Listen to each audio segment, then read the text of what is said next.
what's up, hockey fans, and welcome to episode number 65 of Marty's Illegal Stick Hockey Podcast, recording here on February 23rd, 2022. I'm Scott Kinville, and man, have we got a great show lined up for you today. Before we bring our guest in, I'm going to bring in my co-host. You know what? He is decked out in NWO. I love it. I know I was going to regret this. What else would you expect from the Macho Dom Real? What's going on, buddy? You want me to put the shades on too? Because I will. No, I'm just kidding. What's going on, everybody? We're hanging out, rocking and rolling on social media. Give us a follow on everything. We got a great guest. You normally would hear his voice on Wednesday nights, but you're not tonight for some reason. So let's enjoy this. Absolutely. Absolutely. And that guest is, you know him as the voice of the Comets. He is far and away the best play-by-play announcer in the American Hockey League. He is the one. He is the only Mr. Jason Shaya. What's up, Jason? It's a lovely introduction. Thank you very much. I appreciate it. Couldn't have done it better himself. No, we appreciate you coming on, man. So, yeah, we were just talking. It's unusual not to have a game on Wednesday night. It is unusual. So, I mean, I'll take the night off. We're going to, you end up playing. No matter how much I try to get my mind to contort around it, we're still going to play 72 games a year. So there's a lot of games condensed into a short amount of time. And when there's time off, that's why I have a hat on and I have not shaved. So I'm enjoying that part of it. Absolutely. Absolutely. Of course, poor guy gets a night off from announcing and he's got to come on a show with us. Yeah, that's right. Keep it nice and tight and quick. Yeah, right. Exactly. So, Jason, let's get right to it. I mean, you've got the bird's eye view of the Comets for every game. What are some of the keys to the success of this team this season? Because it's been a runaway success story. First team to 30 wins in the AHL, been at or near the top of the AHL all season long. What do you see as some of the keys that have made this machine go like it has? Well, I just interviewed Ryan Schmelzer for television today, so it'll air on Friday, I believe, part one. And yeah, you saying, we had the team in Binghamton last year. It was in Newark, technically, right? And they only won 5 games, I think, or whatever they won. They didn't win many games. And then you go into the season with, he said, probably 60-70% of the guys come over to Utica.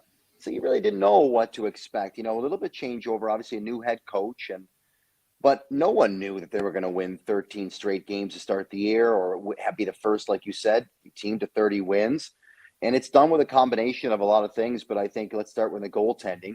You're getting incredible goaltending from 2 young kids. And that was not the plan, to start with 2 rookies in the AHL. I think the idea was that you have Bernier and Blackwood there. You'd have Wedgwood in the American League mentoring a younger kid. That didn't end up happening that way. So then you think, oh, man, that's going to be tough. But it ended up working out from the goaltending perspective. The defense have been very, very steady. The emergence of Riley Walsh is a really good power play quarterback defenseman, and his ability to move the puck to the forwards and get away from the forecheck has been great. And then you have 4 lines, and I was talking to Adam Pollock, who does color with me sometimes, and we're looking at the lineup for the last game, and you really can't tell if there's a 4th line or first line. The depth of forward is so good that they're getting scoring from all 4 lines, and when you have to defend against that, it becomes very difficult for the opposition. Oh, no doubt about it. And bringing a new coach in, Coach Kevin Dineen has just made this team into a powerhouse. I mean, that's awesome. What a turnaround from, like when you mentioned last year what they went through in Binghamton to this year.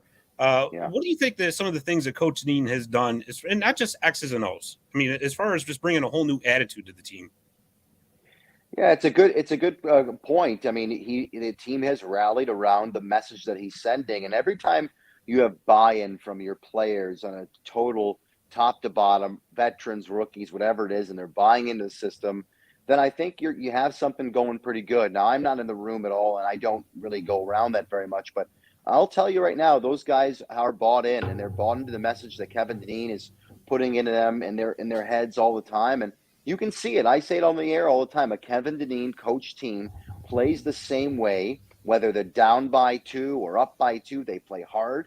They play physical. There's not a lot of room on the ice, and they seem to embrace the moment. And I think that's one thing that he's brought to the table, and it's obviously paid off in terms of wins.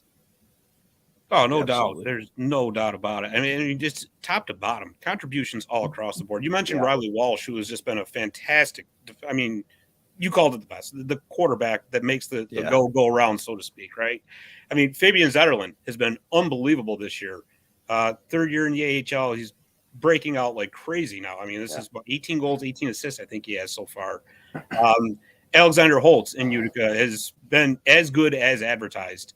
Yeah.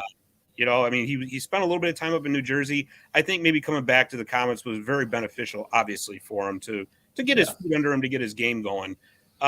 With all these, I mean, Nolan Foote's been, his game he's rebounded very nicely. He was in a little bit of a slump for a little while, came back nicely.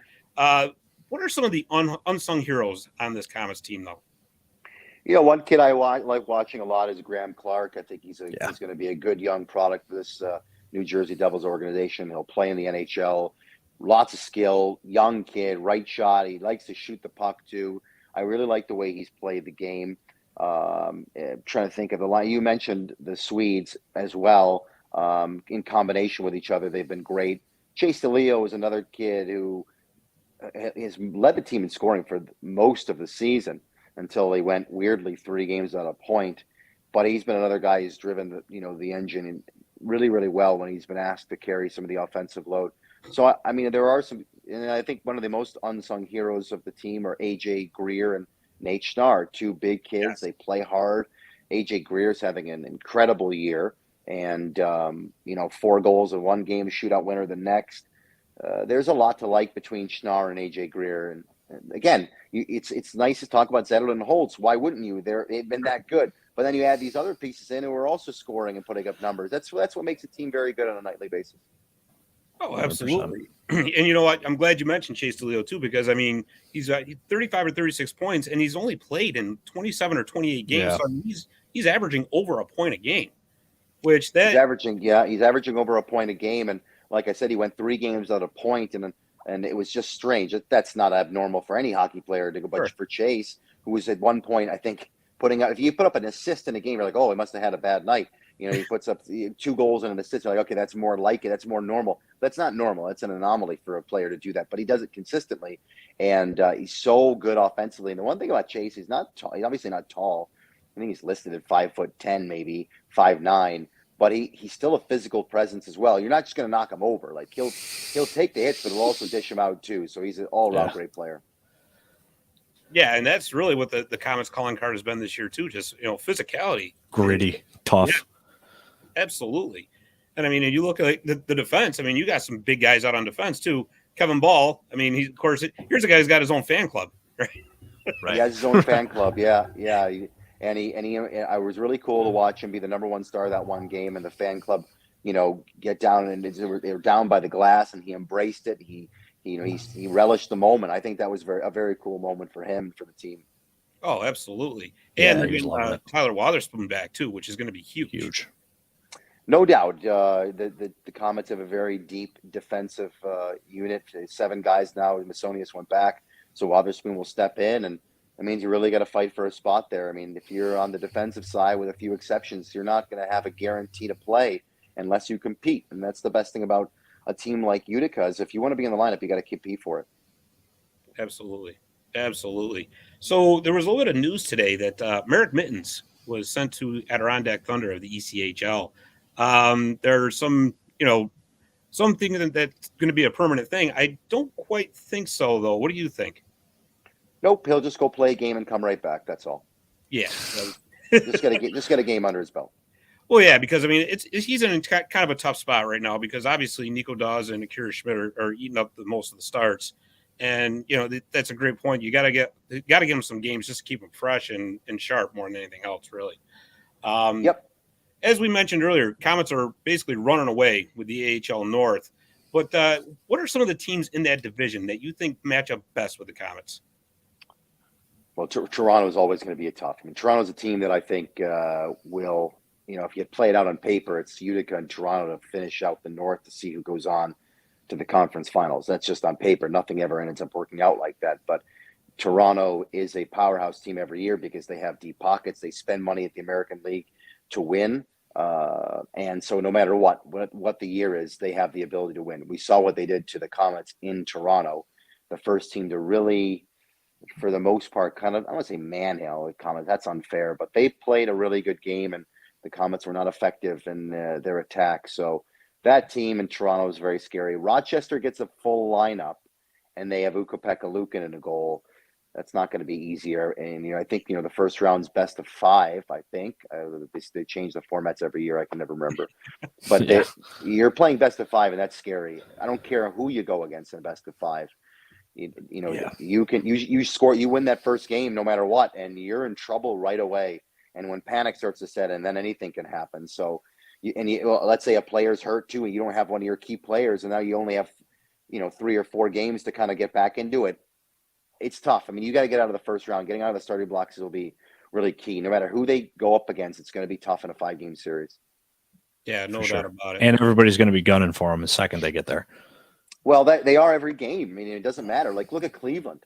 Yeah. Cleveland is one of the, I think, the worst. I say has the worst record in at least the Eastern Conference, and that was their Stanley Cup, beating the Utica Comets. I'm not trying to insult them, but they're not making the playoffs. Right. It's true. You're right. They didn't play the game against Utica on that Saturday night after they lost the Friday night game like they were just throwing the towel in. They played to win, and they did win the game on great goaltending and timely goal scoring. So yeah, anybody can beat anybody. This is if I bet on the American Hockey League, I'm already broke because I'm a minor league hockey broadcaster, but I would be more broke than because I would never be able to tell you who's going to win a game. I have no idea. Right. It's the jungle, man. It's the jungle. That's so true. But you mentioned Ukko-Pekka Luukkonen, and I got to say he's got like one of the funnest names to say ever. Best name in hockey. Love it. It's a great name, and I for some reason I don't know why I always say the whole name. I don't know what the hell's wrong with me, but I like saying the whole name, so I say it all the time. Yeah, it's he's got one of those names. You just say the whole thing. It's awesome. I love it. Yeah, exactly. I mean, I think actually Laval matches up pretty well with them too. They're way better than their record. I'm telling you. Laval's a good team. I mean, I think the last time out in Laval they won. I can't remember any of the outcomes of games once they're done, but so that's another team that's going to be tough to beat too. And the other thing you got to remember is Montreal's not going to make the playoffs. New Jersey's not going to make the playoffs. So more than likely, your AHL team will get some players back if there are players in the NHL. And if you're talking about taking on Toronto or you're taking on Providence, for instance, like when I was in Charlotte in 2019, we were playing the first round against the Providence Bruins, and the Boston Bruins made sure nobody was available for Providence. So they put one of their starting goalie in the stands in Boston rather than have him play in a playoff game in the American League, and they call up a kid from junior, Kyle Kaiser, to play a playoff game in Charlotte because they didn't care about Providence. They just want to win the Stanley Cup. And the Blackhawks did that for years and years with Rockford. Rockford would go into the playoffs, and the Blackhawks would call everyone they could to sit in the stands and be a black ace for the possibility that one of those players gets hurt in an American League playoff, and they go, no, we're not dealing with that. We need a guy. We're not having him play in the AHL. Some teams operate that way. The New Jersey Devils will not make the playoffs, so let's see how the Comets roster looks after the trade deadline and whatnot. But then, you have the benefit of having everybody available to you. Yeah, that is true. But I think, like we were just saying, I mean, New Jersey's kind of a long shot to make the playoffs this year. So, I mean, the Comets should have a full roster going into the AHL playoffs. I just want to ask you, let's go behind the mic with Jason Shaya here. What are some of the preparations that go into calling a game? So I have a lot that it usually starts 2 days before. So my preparation for Hershey already started today, and I take down all their bio information on a single sheet of paper. So it has their number, their draft year, where they're from, where they played college or junior, the statistics from last season, their age, their years pro, and anything that I need to know about anybody. So Christopher Brown is playing for Hershey. Well, Patrick, his brother, was my captain. We won the Calder Cup. He plays for Philadelphia now. Doug Brown is a 2-time Stanley Cup champion. His dad, who played for the Detroit Red Wings for the most part of his career, and their maternal side part owner of the New York Giants. So you put all those things down on paper, and then if that comes up in the course of the game, you'll say that kind of stuff. The other thing too is day of game, I'll isolate probably 7 to 10 players and their not streaks, and not everybody's on a streak, but what their points are in the last, let's say, 5-6 games. Is anybody on a point streak? You want to get the power play percentage and PK against one another, but just their overall numbers too. Obviously, you want the lines from both teams in the morning so you know who's playing and who's not playing. And then you get statistics on the goalies that are playing in the game. You have those available to you as well. you go through some of your reads for television, and then it's memorization for names and numbers. I spend a lot of time doing memorization, and that's what I worry about the most, and that's my hockey nightmare, is going into a broadcast and not having names and numbers memorized. So, man, that's got to be so difficult, because I mean, especially when you learn the comments throughout the year, of course, but you go into teams that you don't play that often, and you got to be sharp and on the ball with all that, because you're the live guy. So yeah, I mean, once I get, I've done over 1,000 games. So if you put down 18 names and numbers in front of me, really, I could probably get about an A- in about 5 minutes of reciting them. But it's knowing them as the game is going on under the pressure of the lights and having to go, quickly on it. That's when really things. So warm-ups are very big, because sometimes it's the first time you see a team live with their sweaters on, and I'm staring at the other teams and going through the numbers over and over again. So by the time you get to the opening face-off, you're not thinking about it anymore. You're just calling the game. Right. Fair enough. I'll tell you, you do an incredible job of it. You really do. One last question, we'll get you out of here. So on the road, you're by yourself in the booth. You're the only guy, and you're at the Adirondack Bank Center. You usually got a color guy. You got like Adam Pollock, the Sestito brothers, and of course Gary Heenan. Of course, Gary. Great friend of the show, Gary. Must see TV when he's there. It is. Yeah. Is it more difficult to work alone, or to have somebody with you, or is it like a vice versa kind of thing, or doesn't it matter? So if you're working with someone who's good at doing color, it makes everything much easier. If you're working with someone who's not enjoying doing color or is not good at it, then it's worse than working by yourself. So it can go either way. And when you do color commentary with someone who's doing it for the first time, or just, I've done color with a lot of people, and sometimes people just aren't interested in doing it. And then you have to pull teeth. And then you're working hard, because now you're working for two people. When I'm in the booth by myself, you become the color commentator of sorts, but it's all play calling at that point. But in a regular broadcast with a color commentator, it's not all play calling, because you'll get the color commentator's analysis during the game, which breaks up the play calling. But in the situation where I'm in the booth for the most part by myself, then you get a little less commentary, a little bit more me talking to myself, trying to, it's finding, whatever, right. You can, because you break the monotony of calling the game over and over and over again. Hockey, only the same 7 things happen all the time. You get passes and shots, and you get hits, and you get face-offs and icings. My God. So you got to find a way to say it all the time differently, or come up with something clever, I guess. But the games can be long, and hockey at its absolute best is flowing. It's constant. There's no whistles up and down the ice. Hockey at its absolute worst looks like a football game, where the constant whistling, where you're only playing for 3, 4, 5 seconds at a time, where the linesman won't drop the puck, and then you're in there for 3 hours, and and you're never gonna, you'll go crazy, Right, for sure. We should get a little bit of everything in the HL. That's true, but there are worse ways to make a living than calling. I'm not complaining about my job, but you want the game.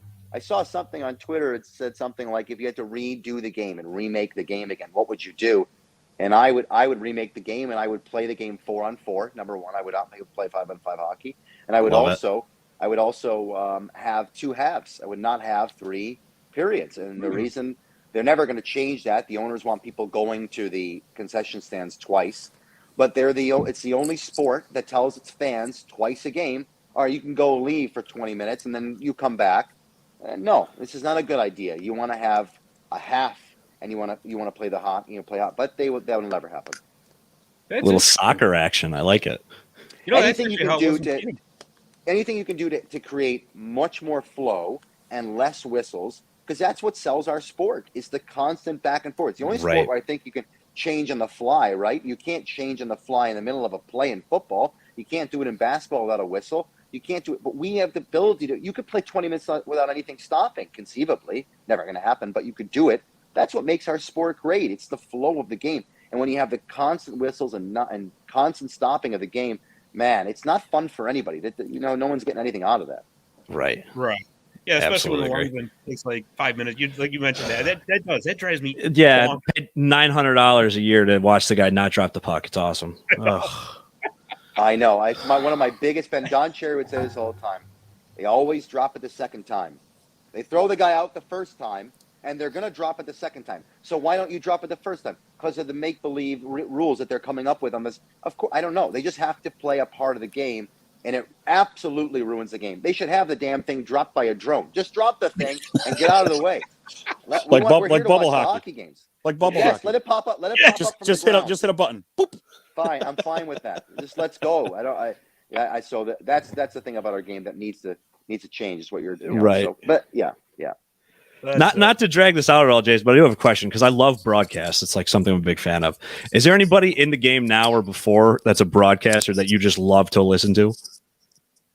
So I would, I haven't done this in a while, but I would do pump up videos for myself by listening to Best of Bob Cole or Best of Gary Thorne. So I'll put those calls on before a game. TSN was it TSN or Sportsnet? Sportsnet did an unbelievable tribute to Bob Cole, and it's on YouTube. And that I grew up watching Hockey Night in Canada on CBC because we had Channel 9 in my mom and dad's room, and that was what made me a hockey fan growing up, watching the Edmonton Oilers, win Stanley Cups in the 80s. And I loved listening to Bob Cole call a hockey game. I think my calls is much more Gary. I mean, I'm putting myself in Gary Thorne's spot, but it's much more Gary Thorne-esque than it is Bob Cole. But Bob Cole was able to capture the emotion of the game by his timing, by his voice. I don't know if this is true or not. I just made this up, but I thought about it. Bob Cole's voice, the actual sound of his voice, has a certain note. It's a certain tone, and it for some reason sounds beautiful when attached to a crowd. They come together and sound like it's a part of a choir, and he's just the lead singer in front of it. So when he sang the game, his voice was like he was singing the game. It was operatic. It was unbelievable. Gary Thorne was like a sledgehammer, and nobody hit those goal calls better than Gary Thorne in those big moments than him. He was, in my opinion, the best of his era at calling those big moments. Yzerman's double overtime Game 7 winner in the conference semifinals against St. Louis. Yep. When Ray Bourque was handled the Stanley Cup for the first time. When Gretzky became the greatest all-time goal scorer. When Mark Messier scored into an empty net to seal the deal against New Jersey in Game 7. Mm-hmm. I could go on and on about what Gary Thorne was able to bring to the fore in terms of his moments on the air. And that's what you want to do as a broadcaster. You want to be pithy, and you want to step out of the way. Too many guys trample on moments in the game by saying too many words when the crowd is taking over. And the crowd I would learn this from Fred McLeod, who is now passed on, who was one of my mentors, the voice of the Cavaliers when he passed away. But he's told me that you can do nothing better than 20,000 people screaming and a goal horn going off. Only thing you can do is ruin it. And you let the crowd be a part of your broadcast. And like we talked about for an orchestra, they're an instrument. You don't want to drown them out by describing the play.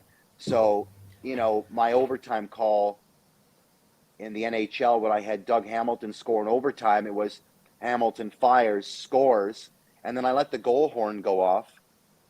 I let the crowd have that moment for about 3 or 4 seconds. And then I came back in with Hamilton scores, Carolina wins it 5-4 in overtime. Yes, sir. And that was the end. And I'm out. I didn't go on and on with it. You let the crowd have the moment because that's what you want to capture for a broadcast. When you turn the game on the radio or you're watching the television and you hear the crowd chanting undefeated or they're chanting Utica, I'll acknowledge that chant because I think it's cool. But I want them to have that moment because that's the best part of my broadcast. Talking over it just makes me a jerk. Right. I love it. It's true. No, it's true because the 13 wins in 13 games call that was perfect. That was perfect. Let the crowd go. It was tremendous. Right. I think you did a great job with that. Thank you. I try at the end of games. It's not always easy because they don't always end the right way. But you want to have. I did in the NHL. We were playing. The Canes were playing against Dallas. I was calling the game for Colorado or for Carolina, and was going to its final 15 seconds. The Canes were going to win it 3-0, and I just said, "Well, let the crowd count you down." And I just didn't say a word until the final horn. Yeah, let the crowd count you down. You got 20,000 people screaming. You want to hear it. I want to hear that. Oh, absolutely. There's no doubt about it. And I'll tell you though, you just bring so much excitement to the Comets call. It's just unbelievable. You do such a great job. And there's something you do that's really cool, especially in the overtime. If you're watching on the TV broadcast or on the radio broadcast, you do the Twitter thing where who's going to score the Comets goal. So just for anybody who's listening out there, what's that Twitter handle? Oh, it's at Jason_Shaya, Shaya. But I try to get them in for overtime and then read them before. And then, if I can get them all in, I'll get them all in, just because I want people to be engaged in the game in a way that you wouldn't otherwise be and I'm not very good at technology. I'm not good at tweeting. I don't tweet very much. I certainly don't do the Utica Comets Twitter account. That's somebody else. So that's not my specialty at all, but I can toggle through some of the notifications and read them quickly, because that's the best part of overtime. Who the hell do you think is going to score? Let us know people, so we do that. We do it we have fun up there. I mean, listen, there is one of my favorite guys in this business is a guy named Steve Lattin. He was a longtime equipment manager for the Pittsburgh Penguins. And he called me Rogie Vachon, little goalie. So he'd always say, Rogie, we got to have fun. Rogie, you got to have fun. He'd always say that to me. Like, we're working in sports. It's got to be fun. We're not going to a funeral. We're not digging ditches. We're having fun. And so when you go to the rink, maybe you're having a bad day, maybe something's going on. No, we're here to have fun. People pay to come to games.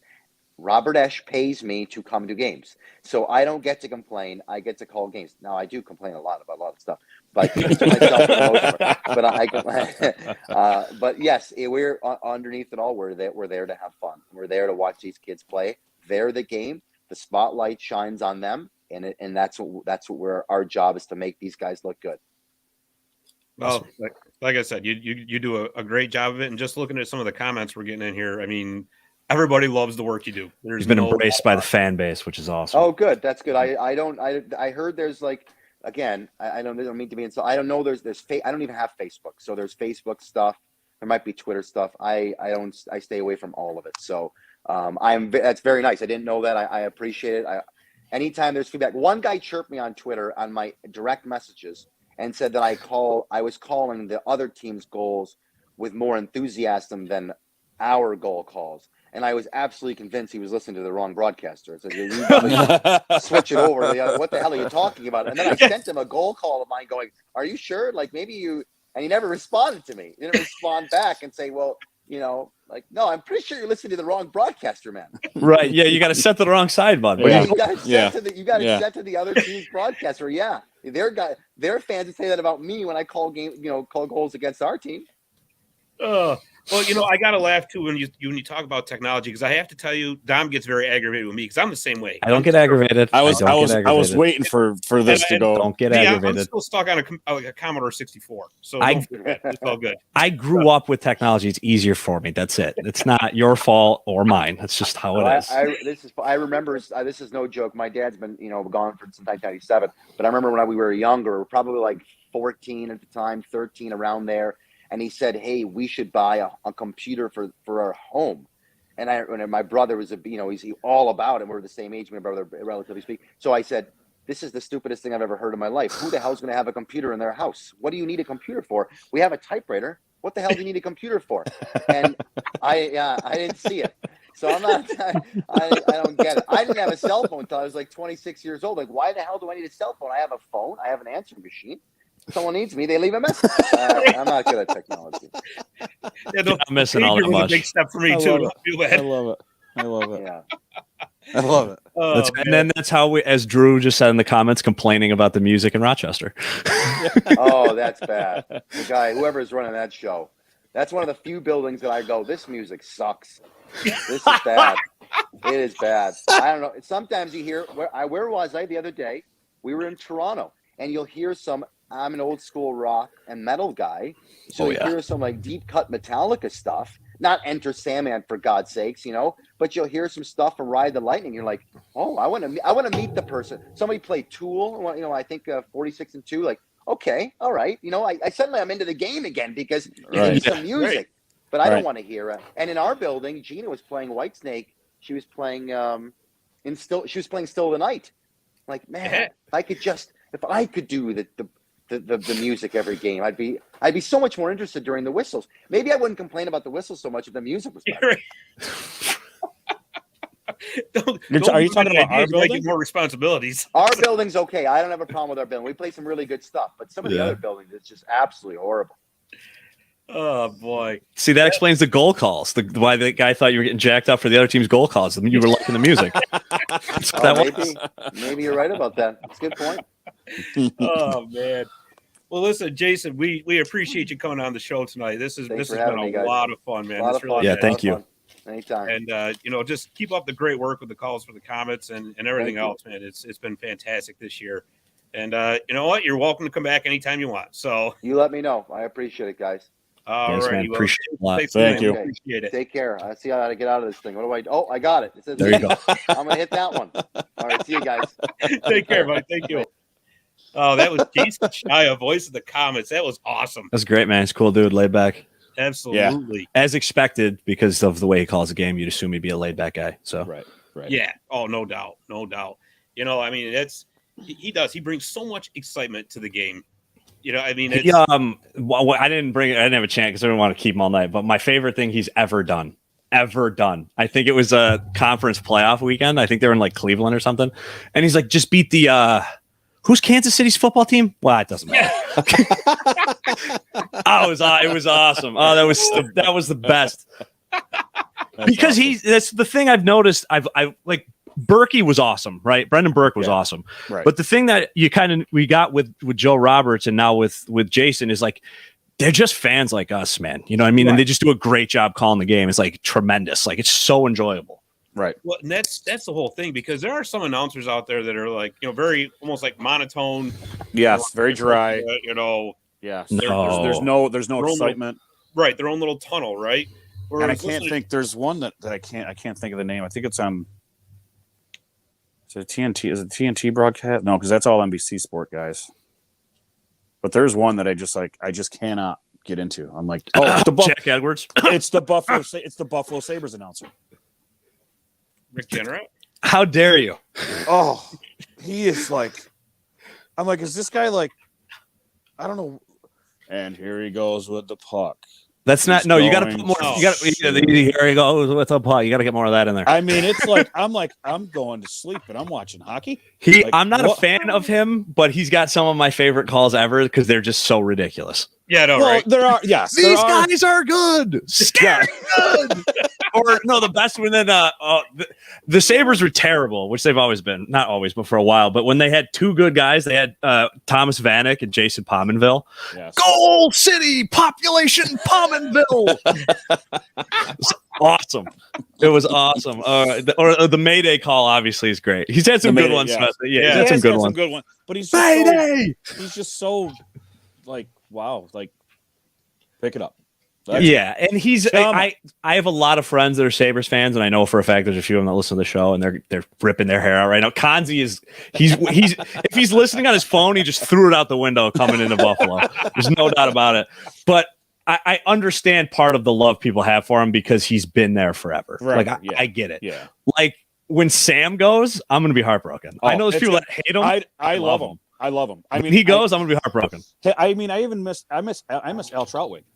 Yeah, dude. There's like, I don't know if they go. I don't know. I miss Doc so much. Yeah. Oh, I know. I miss Doc so much. I know. It's so weird without him. Yeah. Well, you get attached to these guys, right? So like we're talking about. We had a broadcaster on, so we're talking like me. I'm a baseball guy. Gary Cohen, Keith Hernandez, and Ron Darling. Those guys narrate the pain of my summers. Yeah. Right. So when they're gone, it's gonna crush me. Like it's gonna crush me. Right. So same thing with these guys. Like we've had so many broadcasters here in Utica already, but we keep having great ones. Everyone that comes here is good. Good, yeah. We're so spoiled. Like we're so spoiled. Maybe that's why fans are frustrated all the time. They're spoiled. I was gonna go somewhere, but I just don't want to open up that can of worms. I was gonna say something about the news broadcast, but never mind. Yeah, the news broadcast. Never mind.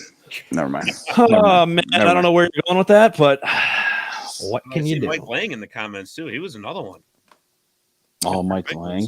Yeah, the Michael motorcycle. Yeah. But I love. There's somebody made it. I don't remember the name of the page. You could look it up really easily if you just go on YouTube, and look up. There's like a 10-minute compilation video of Doc Emmerich just going off the post, and it's, dude, I've watched it like 100 times. It's the best. Oh, it's incredible, dude. It's incredible. Oh boy. Well, listen, guys. Let's get to, I'm gonna get Jordy on. Yeah, go ahead, because I'm going to go to Bring him breakaway on. trivia. But before we do, I just want to explain a couple things here. Tonight we are having some problems with the Facebook feed. It's something screwed up between StreamYard and Facebook. I don't know. So, anyways, thank you for tuning in on the YouTube, and of course, we're going to have this back out in podcast form, all over YouTube, all over our Facebook page. So you won't miss. I almost forgot to tell you the Facebook feed's not. Yeah, it's messed up. It's way beyond my pay grade. So, anyways, if you're What is that even supposed to mean? What's that? On your pay grade? What is that? You're the guy. Like, yeah, but I'm not paid. But I'm not paid. It's in Dom's hands. Yeah. You're the IT guy. There it is. Yeah. And also, if you're watching, clearly, I'm over here playing with baseball cards. all right. Well, we're not on TikTok, so that's a. Listen, man, You got to work on that too. dude. The TikTok game's killing it. Yes. Follow me on TikTok, by the way, at Unboxing Nostalgia. There you go. Really? I don't even know. I have two TikTok accounts, Jared. I have my own personal one, and I have one for sports, and I have between the two of them combined 10,000 followers. So it's the wrong wrestling faction, but you get it. Yeah, he's collecting followers. So Yeah, popular. I guess. Popular guy. And you'll also notice if you're watching on the YouTube that I am not in the My Little Falls studio tonight. I am back home in my own home living room studio here. As I'm gonna have to wait 20 minutes for you to respond to me. Dave the Save is covering a basketball game tonight. Guy's supposed to be taking it easy. And What was there, a delay? He's Yeah. Oh, So, I didn't get a delay. I don't think. I don't remember. But I thought so. He's covering with sectional basketball time. yes, yeah. So, anyways, guys, let's do breakaway trivia. Breakaway trivia is brought to you by Jimmy the Iceman McNeil's children's book, The Red and White Zamboni Ice Machine. You can get that book by emailing Jimmy at mac_iceman@hotmail.com. All right, guys, you ready? This week's breakaway trivia question is: Wayne Gretzky has the most power play points of all time in NHL history with 890. Who has the second most? Jerry, you want to take a shot? I'm gonna hit the bullseye. Go ahead. Uh-oh. It's Yogs. Who? Yager. Tom? I can't argue with that. It's either him or Dave Andrechuk. Well, actually, Jason Shaya mentioned him. Well, okay. Ray Bork. Oh, really? Wow. Yeah. 700. I was gonna say AJ Greer. Like he mentioned a lot of guys. Yeah, right. We said a lot of things. Listen, a lot of things were said. I thought it was Yogs. Yager's always a good, a good. Yeah, only because he's still playing. Like, yeah, still right. Yeah. What? I mean, he's the ageless wonder. Oh boy. Dude, were you on when I was telling you about Jonesy and the sports drinks over there? No. So my buddy Jonesy, obviously, he's in the Czech Republic playing professional football. He's probably going to listen to this. He's going to pull his hair out and yell because I didn't shout out the name of the team. The Ostrava Steelers, I think. I can't remember. But he goes to games that the team that Yager owns, right? And Yager over there is like such a big, like he's like our, like, I don't know, Jordan, right? Whatever. Oh, yeah, absolutely. So, absolutely. You know how they'll have guys like endorse sports drinks? So instead of just like putting his name and number or something on it, or like even like a little picture, the whole label bottle is just Yager. But Jimmer, he's not even wearing a hockey uniform. He's just wearing like a t-shirt. Like he's just dressed like I am right now. So it's like, what is it? Like a missing child poster on a it's like a vitamin water with Yager on it. Dude, it's awesome. I mean, next time I forgot what it's called, but it's so funny because like obviously I can't read their language. I don't know what it's saying, but like the whole label is just like all this stuff, and then it's just Yager. Like, like if you drink it, are you gonna become Yager? Like, what's gonna happen? It's Yager juice. You know what? I'll take the flow. Right. You know? Yeah. Dude, I'm in. I'm in. Absolutely. So let's start segment 2.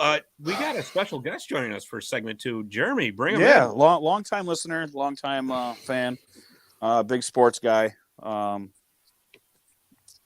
He's been begging me to come on the show and comment on stuff, but he knows his stuff. So this is Jordy, And he's a huge Eagles fan and Notre Dame fan. I don't know. 3 cheers for Notre Dame. Oh, okay, stop it. That's enough.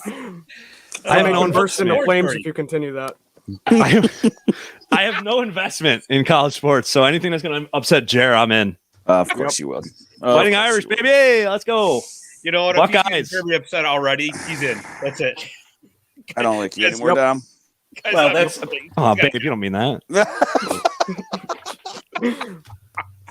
I'm so excited to sit near you at the Pioneers game. By the way, Are you wait? Now, are you going to sit in our section, or are you sitting one over?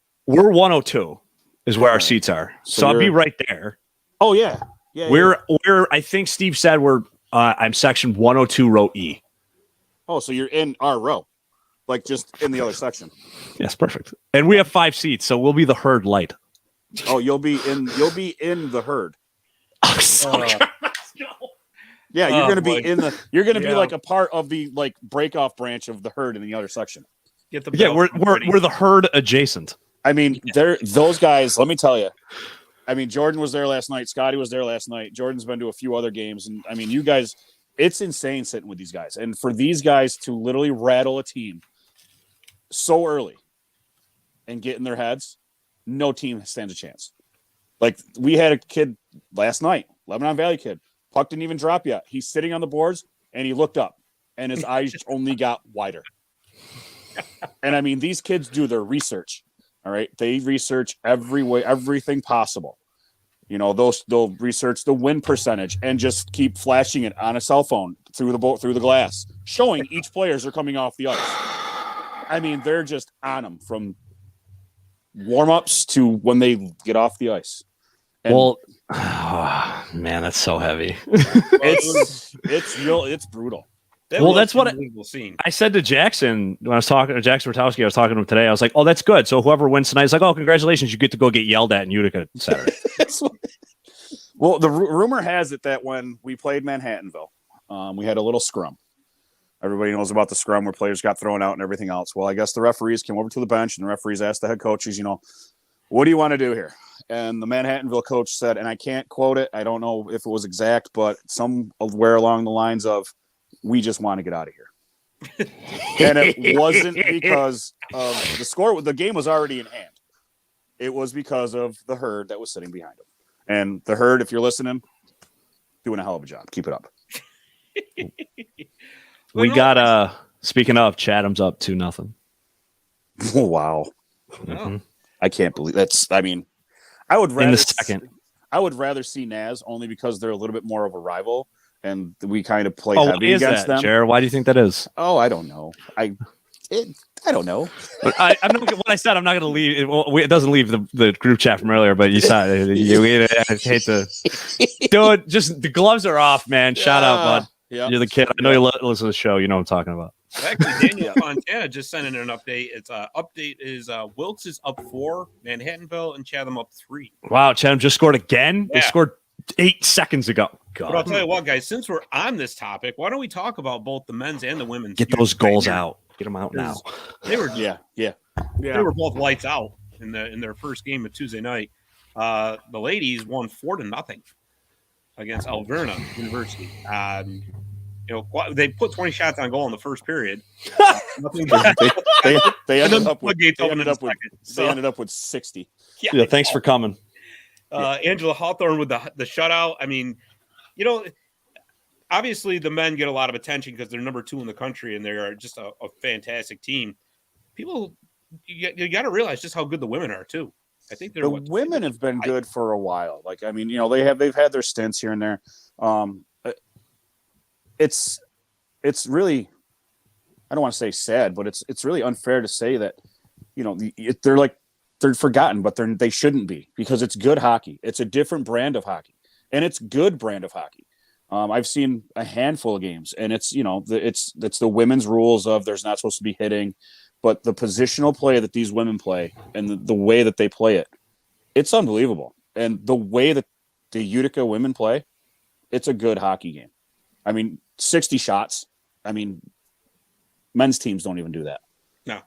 You know, I mean, although Utica men's almost. I was gonna say it honestly became a running joke out in the hallway.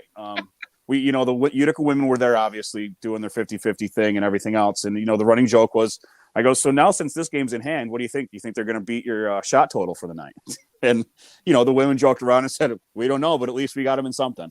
So, I mean, but good on them. They're both, so far, they're both 1-0 in the playoffs, and they're moving on. I mean, Jordy, you saw the men's game. You didn't see the women's game, but you followed a little bit of it, didn't you? Yeah. So, I mean, it is what it is. It's all hockey in Utica. Yeah, and I'll tell you that men's game, I mean, they what was it? Not even 2 minutes in when Jason Dobe scored the first goal, and it was just off and running from there. And you could just see, you're right, Jared. Lebanon Valley was just so frustrated, almost right from the get-go. And that 5-minute major did not help at all. No. They got that was just a complete free-for-all at that point. It just, the floodgates opened, and I mean, I still find it. I mean, we know how hard, having Gary on the show and talking, the goal is getting to the NCAAs. I think with the team that he has, it's a very great possibility. And last night is just a showing. I mean, even through the conference, I mean, they've only lost. Right. I mean, they've destroyed the conference. Well, they didn't lose the conference. Yeah, they're undefeated in conference play. Yeah. So, I mean, I've actually tallied the goals today. It's something like 150 to 41. Yeah. And that's through the whole season. That's not even including it's everything. And that's ridiculous. You're up 100 goals against all of your opponents in a season. Right. All they do is score. They just score. And they score from everywhere. Oh, yeah. Oh, no doubt. No doubt. I mean, 7 goals in the second period last night alone. Yeah. Remy Parker. Jesus. Oh. Dangles. Completely undressed him. I've seen this last night. The third period, the Pioneers would gain the red line and just dump the puck and just kind of wait at the blue line. And sit. And Scotty, you sat with me last night. I said the joke. I go, well, you know what? You saw our offense. Yeah. Now you get to deal with our defense. Good luck with that. Man. They had, I think, they had 3 total shots in the third period. Yeah, exactly. Because they ended up with 11 shots. And I think the most important thing right now is that Coach Heenan has them playing their best hockey of the season right now. Yeah. Okay. So, Jerry, you said you did the goal. You looked at the goal differential. Yeah. Do you want I'm sure you've seen it. Everyone's seen it a million times. But would you like me to read you their schedule and statistics and their scores? Okay. I've seen it, but hang on. So here's the overall for the season: 23-2-1 for a .904 winning percentage, 17-0-1-1 in the conference, making that .972, 15-2 at home, 8-0-1 on the road. Yeah, get off the tracks while the train's coming through. Yeah, absolutely. Yeah. And you know what? This season, it's not like they played a bunch of cupcakes either. No. I mean, Oh, hey, Gary, did you notice that you invited a lot of really good teams to your own tournament that counts? Yeah, we did that on purpose. Oh, okay. Yeah. How'd that work out? Oh, yeah, we won. Savage. Oh, man. Jordan, it's almost what did you see from last night's game. Yeah, get it. What did you see, man? I didn't get a chance to even watch the game. Yeah, most of it was just you just saw the offensive firepower they really had. Yeah. With every line. And then, like you said, in the third period, it was just dump and have fun with our defense. Yeah. That's all the third period was. And not only that, they had the herd right behind their bench getting in their head. And I may have been yelling with them too. Love it. I won't confirm nor deny, but I'll confirm it. I mean, I was yelling as well. Hey, I was yelling way more than you were, but either way, I'd walk out of every game there with no voice, and they got it done because when Lebanon came in with under a .9 save percentage and under a .3 win percentage. They weren't going to win. Yes. Right. Yes. Jordan told me that. He told me, he goes, do you know this? And I'm like, oh, no. Okay. No, but you know what? You make a good point, though. You said they got it done. That's what they had to, like, that game, it's laughable. Like, we're laughing about it right now, but they had to do that. Like, that was a statement game. Like, that banner at the end of this is ours, and it's your guys' job to try and take it from us. Right. So like I'm surprised they didn't win by more, honestly. The thing is that I wasn't sure, but you watched it. I think they may have gained the zone a handful of times because they did. They had a penalty. They were on a power play. But you still almost you saw them kind of do the 3-pass shoot system. Right. And I mean, you kind of just looked at and you're thinking, all right, Gary went into the locker room in the second period, said, all right, boys, listen, calling off the dogs. If you got it, take it. Don't get hurt. Nothing stupid. Like that's basically, you saw that the whole third period. That was the fastest period of hockey I've ever been in. So all three of you were there last night, right? Did I hear that correctly? Yep. So it was raining and I didn't really have a chance to check my phone and I got home super late. And the first thing I saw, I hadn't seen the score. I just assumed they were winning. The first thing I saw when I got on Twitter was Ray Biggs tweeted out that first period was like calling a car wreck. So I don't know what that means. I have no idea. Have you seen what he posted? He put in like the Looney Tunes like opening like cartoon theme. Was it that bad? Oh, it was the train. Like Lebanon Valley may have had a plan, may have not had a plan. I don't know, but whatever they had didn't work, and they didn't know what to do. Like they were like, I feel bad for the seniors. It's terrible to lose that way, but I know somebody that feels bad for the seniors on Saturday. So do I. Who's Wilkes playing, by the way? Because apparently that score just changed. Wilkes is playing Stevenson. They're only up by 2 now. That'll be a good game, actually. That's going to be a good game. Stevenson ain't going to go down swinging. They're going to go down swinging. There's no way they're going to roll over and die. Well, the thing is that they should beat Wilkes. Stevenson should probably get back here. Right. That's going to be that. Because if they don't, I mean. Josh says Josh, thanks for the updates, by the way. That's awesome. Good. It's 6-4 going into the third. It's going to be a gong show. Yeah, it is. Gotta watch that. Yeah, it is. But I do got to tell you guys, so I brought my buddy with me last night to the game, and he had never been to a Pioneers game. Oh. And we were leaving. He goes, "Are all those like that?" I go, "Yeah." This is you. And it's gotten like the Herd. This is the first year the Herd's been there. So I mean, they never really. The UC's never really had a student section, quote unquote.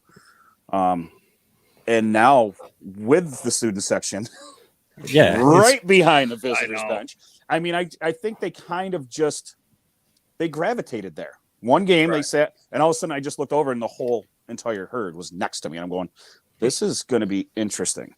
I wanted to see how long they were going to stay there for before they got kicked out. So then, of course, me and my other buddy that I sit with, we used to be the ones that would get on the other team. So we told the ringleader the rules, don't do this, don't do that. You can say this, you can say that. And after that, it's been easy. Like they get it, and they know it, and it's just whatever team comes in. I mean, your student section is not going to beat ours. Sorry. We got some updates, by the way. Daniel says that Wilkes is playing Newman. Manhattanville's up 3 on Stevenson after 2. So that's. I mean, those are both probably good games. Yeah. Because Newman should win that game, and Stevenson should win theirs. It's playoffs. I'm not gonna lie. I wouldn't like to see Manhattanville again. Only because they are Manhattanville. And they've left a bad taste in a lot of Utica fans' mouths, and pretty much I think there's the seniors now, they'll remember them. Is this true what Josh just said? The football coach is there too? Well, okay, yes. The football coach. Jordy's shaking his head. Yeah, he's there. Yes. But they're good. It's all in. Well, here's the thing. For the longest time, I mean, it's just been a bunch of us degenerates there. So now it makes sense that there's a student section, right? Right. I mean, a lot of people, they should be doing this, and I'm like, it's hockey. Like, I'm sorry. Yeah, those are the same people that are in the comments group telling us that we shouldn't cheer and go crazy and do the Balls Army thing. Those are the same people. Here's the thing: go watch tennis. Exactly. Sorry, it's hockey. Yeah. You want to be quiet? Go watch tennis. And go watch. Dude, go ahead. Some of the nicest people I know, sweetest salt of the earth people, a lot of them Canadians, go ballistic during hockey games. Relax. relax. It's Honestly, hockey. because dude, there's been periods this year where the Comets games sound like the Adirondack Bank Library. It's brutal. I think it was last week I said that. I'm like, I go, are there fans here? Naz got on the board. Oh, really? It was terrible. One of the Comets games. I think it was last week, and I think you actually said something, Dom. I'm frustrated. The fans are. I'm frustrated. I'm irritated. I'm sick and tired of this. It's supposed to be a hard place to play. Like, just cheer. Stop being a baby. And if you don't want to deal with it, don't go. Like, I'm sorry. What do you want me to tell you? Like, that's it. Like, the player. Look at the Pioneers games. Look at the playoff run the Comets had. Look at the Comets at home all the time. Look at the past 22 years of Utica college hockey. The fans make a difference. Like, they do. Yeah. And if you don't think that, you're delusional. Right. Like, it makes a difference. Having a loud building makes a difference. That's why every single person I've ever talked to who's played in the NHL said the last place they wanted to play, no matter how good they were, was Montreal. Yeah. Every single one of them. And then Philadelphia close behind that. And then Boston. And then New York. There's a reason for that. It's because the fans are insane. Like, that's what it is. It's all sportsmanship. Sure. Yes, it is. But you are gonna boo. You are gonna say you suck. You are gonna get on the refs. You're gonna get on the other team. But that's a part of the game. Like, I'm sorry. Like, do you sit there and go, "Oh, I'm sorry, little Johnny. It's okay." Well, then your participation trophy is out the door. Go leave. Yeah. That's It's like you talked to Gary. I'm sure you've heard Gary tell his story. I don't know if he told it on the show or not. When he was playing overseas, his own fans, if he played bad, would kick his door in his car. Like, what? Yeah. Over here, we're telling people we can't cheer. Like, buddy, if you had an ounce of a clue how hard I had to work for every single one of those dollars I paid for that seat, I'm going to cheer and I'm going to do it the whole game. Exactly. And everybody is going to hear it. Everybody. Yes. And Gary's also said it too, that change as we get closer to the playoffs. I think so. I mean, I think the fans will get going. I think right now, almost like everybody's gotten just used to winning. You know what I mean? Yeah. I have the quote that Jeff just mentioned. If you guys want me to read it, I'd love to. Yes. Yeah. So, for those of you who don't know, Jeff Hart, if you're following the comments, Jeff Hart commented just now that Biz Nasty commented on his time in the odd with the Monarchs with the Calder Cup run. Now, Paul Bisonet, playing the NHL, obviously does a broadcast for TNT, and he's part of the biggest hockey podcast in the world, Spittin' Chicklets, Barstool Sports. Not sure if you ever heard of it. Not a big deal. He told ESPN a couple of years back, and they asked him where the toughest place he had ever played was. And mind you, this is a man who's played like 800 games in the NHL. He's played everywhere. Mm-hmm. He said, this is a direct quote, and I'm going to read the whole thing, and you're all going to sit here and listen. They had a crazy atmosphere in Utica. It was nuts. My parents were sitting behind a guy who had a prosthetic leg. When they would score, the guy behind them would fill it with beer and chug it out of the leg. Anybody knows that guy? Let me know. First off, they were all over us. It's the most intimidated I've ever been in an opposing rink. The most intimidated I've ever been in an opposing rink. One of the guys who, for his time, was one of the toughest guys in hockey. So, it makes a difference. Yeah. Okay. You all know who you are. Yeah, absolutely. And Gary said it best. When teams come into the building, you are going to get the best out of that team, regardless of what the scoreboard indicates, because they are playing in a building that is obviously better than theirs. Yeah. And they're playing in front of their friends, their family. All right, fine. It is an away game for them. So, of course, we're going to be loud. We're going to be hostile. We will get on you.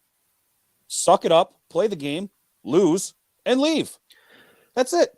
On more than one occasion, Gary has tweeted out how great the fans were and how much they helped us win tonight. He does it all the time. Yeah. Like, and that's not me putting words in his mouth. It's go on his Twitter. He does it all the time. He thanks the herd all the time. Yes. It's real. It's a direct thing. It's a direct quote. He says it all the time. Yes. He knows. They know. The players know. Not just the Pioneers, the Comets too. The players love it. They absolutely love it. They're eating it up. Yes. They're eating it up.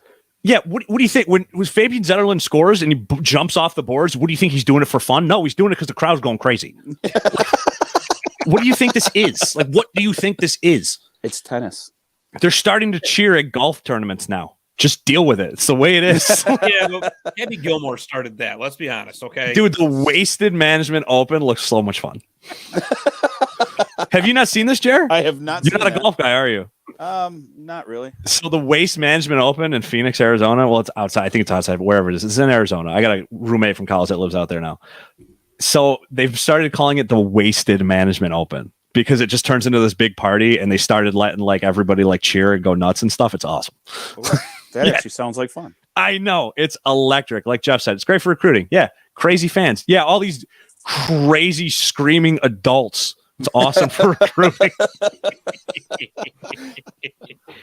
That's why I kind of feel bad. Like, I almost don't know if I want to chirp anybody on Saturday. Like, I'm going to be right there, but it's like they're like children. Honestly, you won't have to. I'm going to sit there and enjoy it. I'm going to be able to best see, right? Like, they're not going to be jumping up and down the whole game, are they? No, they understand. They understand when to sit, when to stand. It's like church. When to get loud. I mean, there's a picture last night, which is, I think it's absolutely hysterical. The hand. The hand. And if I was showing everyone I work with today. If nobody has heard about the hand or has seen the hand, it is probably the best thing I've seen in a very long time at a hockey game. So the Lebanon Valley coach is resting his hand on the glass. Oh, jeez. And the opposing fan on the other side is touching hand and resting his hand. So you have glass between hands, and it stays there for a good 2 to 3 minutes. And he just sits there and stares, and you know, obviously there are things being said like, "I got you, coach. Don't worry, we got you." You know, because at that point the game was well in hand, and it was just the funniest thing I think I've ever seen. And don't get me wrong, the Lebanon Valley coach, before every period, came out and talked to the student section, not in an angry manner. Literally had a conversation with these guys. So. Right. The teams expect, like fans that are listening, you can yell anything you want, obviously, without getting thrown out. Respectfully. And they don't care, really. It's not personal. It's not personal. They expect it. So, did I tell you guys the story? I think it was the last time the Crunch were playing. One of me and Samantha's friends had seats down on the glass, and there's some open seats down there. On the goal that the Comets attacked twice was the game went to overtime. Yeah. I was off the next day. I hit the sauce a little too hard. So what are you gonna do? So I just screaming at everybody, going nuts. And everyone around me loved it, which is great. And I like did that thing where like I don't know why, but like I picked one player and just singled him out, and it was Garrison, number 5. And I was just screaming, "Garrison!" Just screaming, harassing him right there. And I had to stop and like turn around and look at all the fans. I go, "Make no mistake, that man would whoop me and do whatever he wanted to me." It's making it very clear. But it's all in good fun. And like he looked over and kind of like nodded us a few times. Like he knows, like it's not personal. I don't know the guy. Right. He's probably a great guy. Right. Plays for Syracuse, but he's probably a cool dude. I don't know. We'd probably be friends. I have no idea. Right. It's not personal. Sometimes it's personal. Yeah. Sometimes it does. Well, before Bennett got traded for Laval, it was personal. It might be personal Saturday, maybe, depending on who comes in. Possibly. You're feeding into rumors. Yeah, there we go. You're feeding into rumors in your. Yeah, I don't. We're gonna know have to start the Marty's Illegal Stick Bell Fund. I know what you're doing. I don't know. I'm not doing anything. Yes, you're playing into Rax's. I changed his initials. Nope, not playing into anything. I hate for that to happen. Dude, it was when I was having that conversation. It was one of those moments. It was like, "Oh yeah, do you have a preference to play?" It's like I swear, it's like it could be the Bruins. I don't care. Oh boy, all-time high confidence level. To wrap up with Utica College, the women are playing Saturday at 2:00. I think the semifinals of the UCHC, and the men are at 7. Opponents to be determined. We don't know yet because the games are still going on right now as we speak. We'll know by tomorrow. But obviously, good luck, Pioneers, and the teams look great. Yeah. So 2 deep 100%. Runs by both teams. Let's get it going. Yeah, it's a great time to be a Utica hockey fan right now, I'll tell you. So, a couple of odds and ends, news and notes to discuss here. Sean Avery. I was going to wait for this one. Sean Avery has signed with the Orlando Solar Bears of the ECHL. Guaranteeing that Matt Barnaby's making a comeback. Hey. Did you see that? Did you see his tweet? Yeah, did you see what he said? Oof. I will play with anyone if he makes the team. Yeah, the Florida Everblades tweeted him. They're like, "How fast can you get here? There's a game at 7." Really? That awesome, really? though. That's Yeah, that for real? really happened, dude. Yeah, it's awesome. Dude, the ECHL don't care, man. I'm telling you, social medias are fun to follow. Oh man, when I first started hearing the buzz about this, because I follow Sean Avery on Instagram, and listening to him, like, I go, "You're really going to try?" So I texted one of my friends that is a UC alum that used to play for the Solar Bears. He's currently not playing now, but I was like, I go, "So this is for real?" He goes, "Yeah." I go, "Oh my God." I go, "This is really going to happen." He goes, "Yep."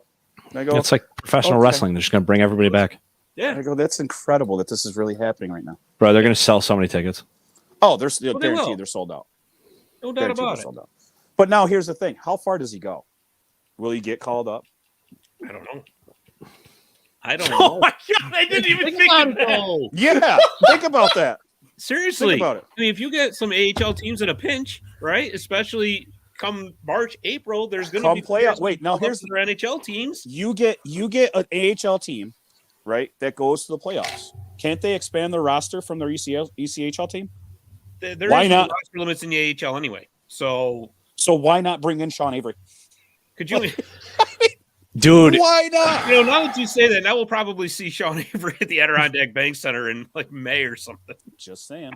Jer, now that you say that, like, dude, there was, if COVID was still like ravaging the league like it was in the beginning of the season, like there were teams that were like seriously considering trying to get Yager to sign with them. Yes. Like Avery might have got called up to the AHL. Like it might have happened. Dude, the Habs had like 2 full lines of ECHL players for like a Do you week. see what I'm like? This is a real thing. Like he could possibly make it all the way back. The NHL, I don't know. AHL, highly likely. Highly likely. Highly likely. I would Who, love to- I I'm would trying love to. Who's the age? Who are they?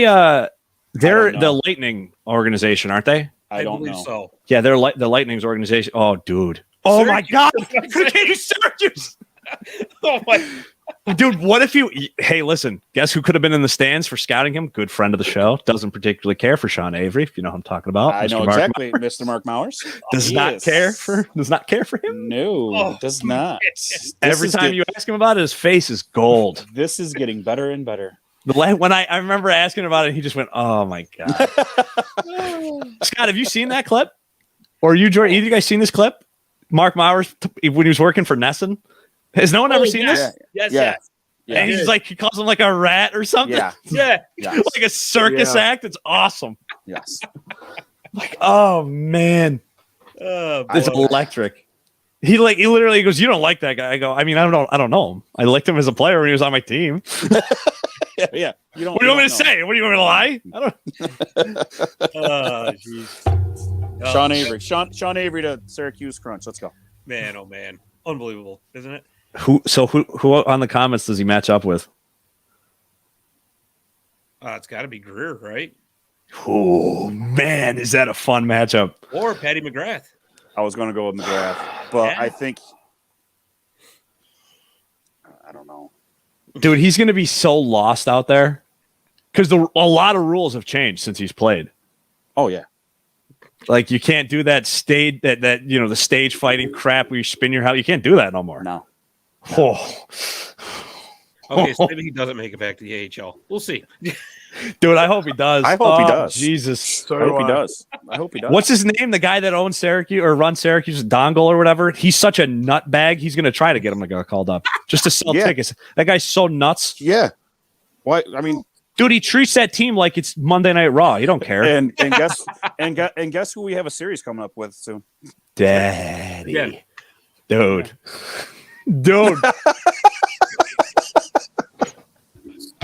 Break out the Avery jerseys, boys. This has gotten like this morning. I was watching this on Twitter unfold, and I was like, "This is so dumb." And now here we are, 9 hours later, and it's so good. Yes. Let's go. Yeah. Bring in absolutely. Sean Avery to Syracuse. Let's go. Absolutely. Dude, could you imagine? I just thought of this. This is childish, but how and I'm not knocking the Comets, but how they announced the Martin Brodeur bobblehead, and they're like with a special guest that night, but they didn't officially announce a special guest because like it's probably Brodeur, but they didn't lock it in yet, and they don't want to seem like liars. What if it's like special guest Sean Avery, and he's just waving the stick? Oh, what a way to sell tickets. Oh my God. Dude, him and Gomer on Chicklets was so good. Put your stick down. You're going to get a penalty. And Avery's like, for what? I don't know. I didn't do anything. Yeah, for what? I don't know. It's electric, man. What a team. What a team. That was a great Rangers team. I love that team. So did I. Yeah, awesome. There was Henrik Lundqvist's 200th win. It was on MSG the other day. And it was Avery and Zuccarello. I think Zuccarello's first year there. 2011. Yeah, I loved Avery, but I could understand why people would hate him. Wow. Yes, 100%. There were games where I hated him. Yeah. Oh, yeah. So you take a thorn off a tree, right, and you just kind of keep jabbing yourself with it and see how much you like the thorn. That's Sean Avery. Dude, if Sean Avery plays for the Crunch, I'm gonna die. You think he's gonna come back with no shield? I don't think they'll let him. This is technically a new start, right? Do they have to wear a shield? Yeah, because I think you have to be grandfathered in. It's 2013, I think it was the rule. Right. Because like it's the same because these guys, I think what is there 17 or 18 of them left? They're grandfathered in before the rules. The same thing with Craig McTavish. With no helmet. He came in with the helmet when he was on the Bruins, but after that accident, he was technically grandfathered in and didn't have to wear the helmet anymore. Right. So he didn't. He was the last one. He retired in 97? Yeah. So yeah, he was the last one by like a lot, I think. Yeah, by a lot. Like because he got drafted. He got drafted. It was I think it was 88 or 89, and the rule came in effect, or not 88, 78, and then I was going to say it was 70s. 78, I think he got drafted, and the rule got put in officially in 79. So he got drafted the year before they put the rule in, and it was like not even a year; it was like 2 months before. So like he barely made it, but he didn't. They didn't. So he got the way technically loophole in the rule. So yeah, you got Reeves, Ryan O'Reilly, Chara. I don't think Lucic wears a visor. I can't remember. No, he doesn't. Yeah, there's a. I think it's like 17 or 8. There's less than 20 guys now. I think. Yeah. Because Buff's done. I wouldn't. I don't Dude, know. you're a crazy person. I don't. Honestly, you're a crazy person. Yeah. I mean, just playing bar league hockey. I mean, just wearing a visor. I mean, that's even risky. But man, in the NHL, what's his name for? Who was it? It wasn't a comment. It was on. Who did we play last Saturday? Rochester. So somebody in Rochester took one like just on the dude. That's just. Did you hear that? Did you hear that? Yeah. It was right in front of me. I got into a 6. I was like, it was in front of me. I'm going, whoa, where did that hit? Dude, it sounded like someone dropped a book on a wood floor. Yes. And I'm like, what did that? It was like the guys looked at me and went, dude, it was his jaw. I go, and he's still skating? Yeah, I felt that in the bottom of my stomach. It was brutal. Oh boy. Terrible. Well, speaking of the Rangers, let's wrap up a little bit of a rumor here. So, of course, the trade deadline's coming, and Jordy, take it from here. You know how it is. So, rumor mill has it that JT Miller, the Rangers are hot to get him, and that the possibility. No, hold on. The Islanders are actually rumored to be interested in sending Semyon Varlamov to the Oilers. So, which one is more likely to happen? I didn't hear it, so you guys take it. Who wants it? Who? I mean, I think the Oilers, and whatever they're going to do, they're trade for another forward. That's all they'll do. No, they want Varlamov from the Islanders going to the Oilers. Yeah. What I'm wondering is which is more likely to happen: JT Miller to the Rangers, or that could be a lot of fun. Cough, cough. Andrew Katz. You guys could actually get an offensive player for once. And then the Oilers could get a goalie for once. So that could be groundbreaking developments. So neither of those will happen, and the Rangers one will happen because I don't want that one to happen. I don't want JT Miller. Against that? I don't want JT Miller. Why? I just don't think he's going to fit. No, I don't think he's going to fit anymore. I don't think he's going to fit. No, I don't think he fits right anymore. Thank you. I think he would have. I'd take Joe Pavelski over JT Miller.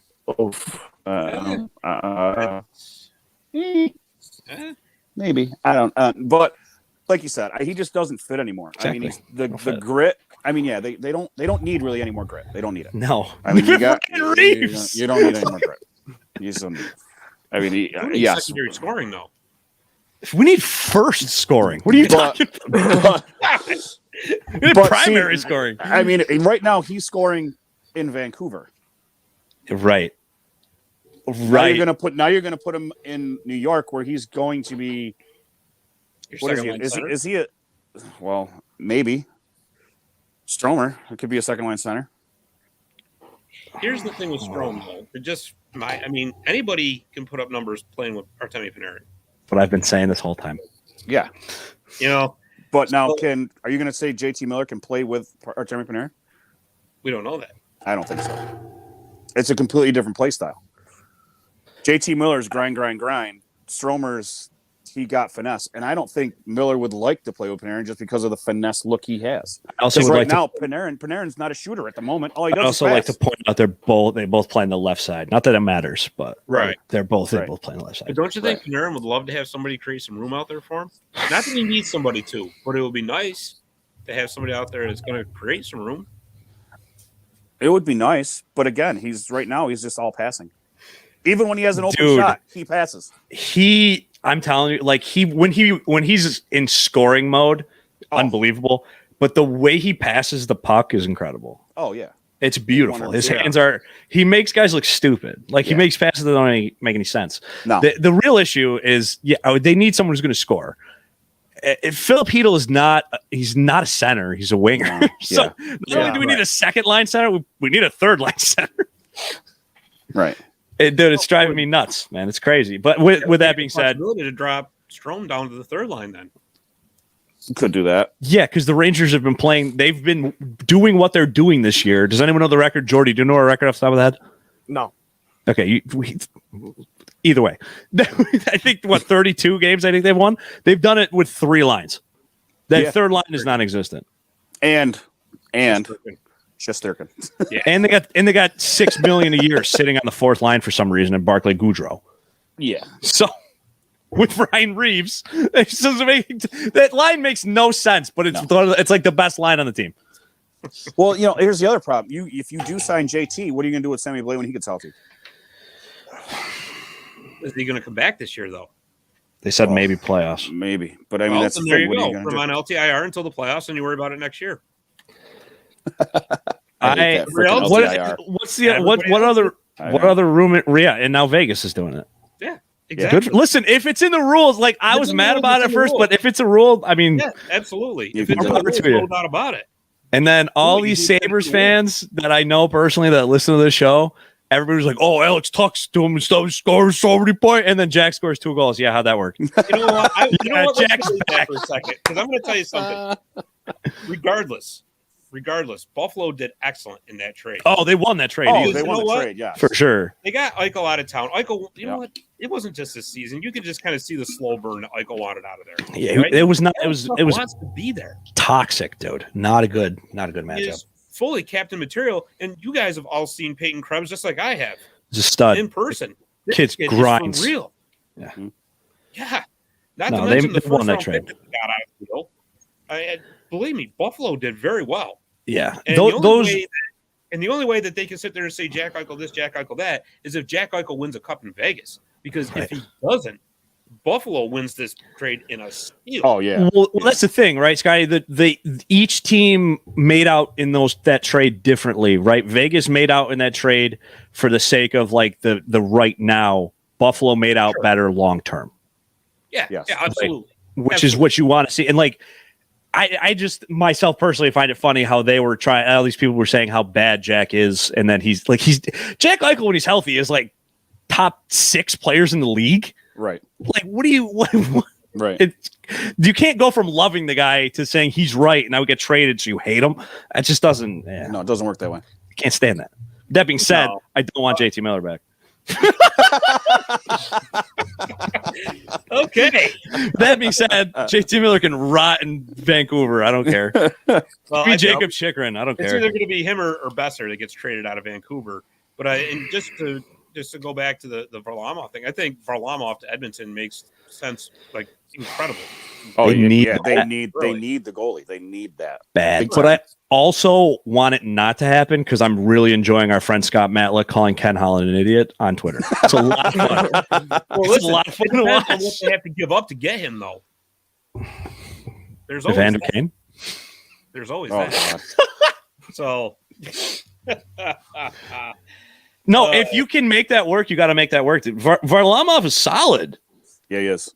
I mean, Yes. they think that Sorokin's the future in the island, right? So if you can move he already is. Varlami Salami for a little chunk of change and do it. Yeah. Why not? They Sorokin is they now. have literally one goal scorer on that team. One. Mhm. Right. And he's 5'2". I don't know that. He's not. He's bigger than that, but he might as well be. Just making the point. Put all your eggs in one basket. It'd be like the Rangers trading everybody and keeping Zook. Wait, didn't we do that once? No, we got rid of Zook too, didn't we? Yeah, we got rid of Zook. We got rid of Zook. Soda right now. No, they had Zook. We sent them and all they, to Florida. yeah, we sent them all to Florida. Brought in Rick Nash, who disappeared in the playoffs. Yeah. Hashtag, it was so bad. Hashtag Where's Nash was trending on Twitter. Yeah. Yeah, it was. That was. I hate. Oh man. Yeah. well, I went to a game at the Garden. He scored 2 goals. I'm like, this is gonna be great. I can't wait for this guy. And then, right. Yeah. Oh wait, now we're playing New York. Let's just not play at all. I got paid. yeah, that's the deal. That's why I was kind of nervous about Panarin. I go, oh god, I know what happens when these guys from Columbus come over here. What I was worried about. Yes. These freaking Blue Jackets show up Yeah. here. That was another. Who was the Columbus guy that played with Panarin? That was another rumor that was going to come over to New York. This year, Yeah. he's still in Columbus. No, they were talking about Pierre-Luc Dubois. Oh, Nope. PLD. Nope. This was like literally like a few days ago. Oh, I thought you were talking Patrick about. Laine. Dude, No, give me God, Laine. no, God, no. Yes. That lettuce? I can't think of it now. Maybe Wenberg? Nope. I didn't see this, so Yeah, I don't know what you're talking about, man. come on, Jared, put that thinking cap on. You got this. Can't think of it now. Brendan Gaunce? Like, who are you talking about? Yes, Gaunt. Let's put Gauncy back over here. Yes. Oh man, no, they. Too much fun. Too much. Fun. Well, yeah, like keep it light. Yeah, exactly. Oh well, guys, I'll tell you what. We're gonna wrap up in just a second here, but before we do, I wanted to get to happy birthdays because we jumped right to talk about the Pioneers, which rightfully so. But why not, right? But a quick happy birthday shout out to George Finn. George Finn played Carl Racky in the movie Youngblood, and he turned 59 on Tuesday. Best hockey movie ever. Yeah, no doubt. Best hockey movie ever. I have a friend who will tell me it's Goon, but you're wrong, Rick. Oh, Goon. I do love that movie. It's very funny. I can quote it pretty much like word for word. But still, it's not a. It's. Yeah, it's just funny. It's stupid. Yeah. It's got Stifler in it. Let me guess. It's going to be like his number 2 best hockey movie was like The Muddy Ducks. And No, it's dumb, so he likes it. And me and him quote it at work all the time. Just it'll be like garbage flies in my face sometimes. It really is a funny movie. Like it really is a funny movie. It it's is a just funny stupid. movie. It's just a stupid movie. Yeah, it's stupid. It's childish. Garbage flies in my face sometimes. It's a stuffed animal for the team I play. Well, it's not really a stuffed animal. It's a stuffed Angus. I play for the Highlanders. Yeah, dude, she knows. Like she goes to the games. We should do in the off season. We should just watch hockey movies and just commentate on them, like Mystery Science Great Theater. idea. Yes. It'd be That's awesome. a great idea. Everybody pick a movie. We do this. This Smart panel would be movie. great Yeah. because you could tell Jordy's like these guys are idiots. I know, right? He's like, I can't believe I have to come on this thing. It'd be like Hey, with Mystery Science Theater 3000. It'd be just like that. with how much I'm around Michigan man over here, Yeah, that's can't tough. get much worse. That's tough luck. Dude, he's got it in the background too. The man cave. Go blue. Oh, jeez. Yeah, Speaking of that, I know you're not a basketball guy, Jerry, are you? No. No, I But watched. I do love it. I do love what Howard did. I like I- it. I watched the Fab 5 30 for 30 like 2 weeks ago, and it's just really ironic that happened. Yeah, I love it. I saw a really funny one. It was like somebody was like, if Juwan Howard really wanted to punch someone over a timeout, he should have punched Chris Webber. And I was like, oh. Yeah, that one hurt. That one hurts. You'll get it back. Hopefully get a Rangers Cup, bud. Yeah, right. Yeah. That'll be better. That would be a lot better. Yeah. I also want to wish a happy birthday to Joel Farabee, the Syracuse native and current Philadelphia Flyer, turns 22 on Friday. Jeez, only 22. Wow. Oh my god. Local guy. He's only 20. He's only 22. Yeah. He's only 22. Dom's just like frozen in amazement. Look at him. Yes. I'm trying to think. Somebody told me they played with his brother. I can't remember who it was. Burms. Oh, Burmy. Yeah. Awesome, dude. He's the best. Nice. I'm gonna have him handle my stock portfolio soon. Yeah, I saw him Saturday. Oh, Saturday. dude, I was going Saturday. through my iCloud the other day, deleting pictures, just to stuff it, and that picture of his chin was on there. Oh, Isn't that great? I love that picture. Scotty, did you ever see that picture? No. Oh man, He it's got a nice brutal. gash. It was like right here, Caught a skate to the chin. right there. Yeah, open him right up. Yikes. Saw the muscle. and Yeah, everything. yeah, it looked like the eye of Sauron. It was brutal. Horrible. Yeah. Oh boy. Before we go, I just also want to offer our condolences to the family of Emil the Cat Francis, the Hockey Hall of Famer and longtime coach and general manager of the New York Rangers. Passed away this past Saturday at the age of 95. Legendary career. I mean, he was in the game for like 60 years, I think it was. Just a long unbelievable. Yeah, absolutely. But yeah, with that said, guys, this was fun. This was a lot of fun. Yeah. Jordy, thanks for coming on. Sorry you only got about 10 words in edgewise, but He was trying to feel us out, man. we tend to take up a lot of air in the room. So Well, he does a ton of talking. He's got his own show, don't you? What are you doing? yeah, tell us about it. It's just somewhere to yell about hockey. I mean, It's kind of relatable. yeah, it's just somewhere to sit and yell about Comets, Rangers, whatever. I mean, it's just somewhere to be because What's it called? usually I got no one else to talk to for it. What's it called? I Score a Podcast. There you go. How do you not know? Yeah, our listeners don't know, Jordy. We're trying telling to you. plug it. I'm telling you I'm to plug it, talking to bud. Jeremy. I'm telling you to plug it. Jeremy doesn't I even listen to our show. I know. I know because I'm on it. What, you think he listens to yours? What do you think it says? He doesn't even listen to ours. Jordy, got any socials for High Score Podcast? Actually, yeah, I do have the social for that. Same Which thing, is? and then I have my own social at Jordy Fighter. Which is at what? Be nice. Is it Twitter? Yes. Instagram? Yes. Facebook? I almost just called it Facegram. Facegram. I may be onto something here. Facegram. Twitter on my face. Twitter on my face. Oh man. And the show's off the rails. Yeah. So Dom, before we go, you want to tell us about your TikTok again there? Oh boy. I mean, if you like sports cars, follow me on TikTok. Sports cards? Yeah. So Branching out, guys.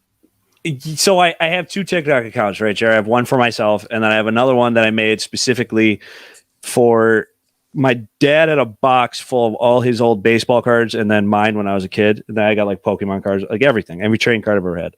And he gave it to me it was in his attic for like 15 years. And when I moved into my house 2 years ago, I put it in my closet. And then when I took it out, I started going through it, and I was like, you know what? People love this old stuff. So I just made a TikTok specifically for myself to go through them, to get that nostalgia factor, because people love nostalgia. At Unboxing Nostalgia on TikTok. Check it out. Pushing 3,000 followers. It's only been like 2 months. So Very cool. Did you say Pokemon? I have a couple of them. We just Don't lost, start him with we that. just Don't lost, get him like, started. 20 viewers. No, Don't get we him started. did. This is right here. This is like $1,300, Jared. Back off. I can't believe that. It's First generation. That's insane. Dude, I'm sitting on a gold mine right here. I could retire. That's insane. Wait, you want baseball? I got some baseball. I got some good hockey cards too, Jared. I got here's a good one. You know this one, everybody. Little rookie action, Josh Norris with the reflector. Oh, wow. That guy. Yeah, see? All with it. See? You're welcome. I got some good stuff, Jared. I know you're not a baseball guy like me, but No, not at all. I mean, I'm rooting for that strike all season long. How dare you? I'm gonna be so cranky if that happens. Yeah, here we go. I'll be so mad. Wait in the stands at the Pioneers game Saturday night now. Dude, I'd be so mad. Max Scherzer pulled up today to the negotiations because he's one of the reps for the players with a bag of Doritos in his hands. I was like, it's a bad day to be the league. Oh, it's a bad day to be the league. Hey, before we sign off, does any viewer have any update on scoring? Jeff Hart, that's what she said. Here you go, Jared. Football. Bo Jackson, baseball rookie. Boom. Oh, I got that card. But that's Awesome. baseball. Dude, Bo Jackson was more of a baseball guy. Back off. Oh no, Well, I mean- no. Whatever. Yeah, there you Dude, go. his first There you love go, was Tom. baseball. Back off. You need to get that Score. top I nine still Dusty need. rookie I card. still need. Do we still have? What time is it anyway? Do we have a score update? 9 or anything? o'clock. 9 Oh, o'clock. the game's on still time. may be on. So, well, I'll tell you what. Now you got homework. Now you got to find out. Yeah. Well, yeah. All right, let's wrap this up then, kids. All right. So, everybody, thank you for listening. We really appreciate it. I want to thank Jason Shaya, the voice of the Utica Comets, for coming on and joining us. Jordy, thanks for joining the party here in segment 2. It was great to have you. Yeah. Hey, thanks for letting me come on. Absolutely. And My food's here. Let's go. Don is getting wings, baby. All right, so we'll be back next Wednesday night, What's 7:30 as usual. No. I was gonna say, delivery right into your office. Man, this is incredible. No, Anyway. no, she's good. Yeah, all right. We're good. We'll be back next Wednesday night, 7:30. So tune in again. I'm Marty podcast, and hopefully we'll have that Facebook problem figured out. And by the way, it is 7 to 4 Wilkes. So with that said, for Don Real, for Jeremy Roberts, for Jordy Fighter 14, I'm Scott Kinville. Thanks for listening, and we will see you next week. Well, yeah, no kidding. It's a workbench, basically.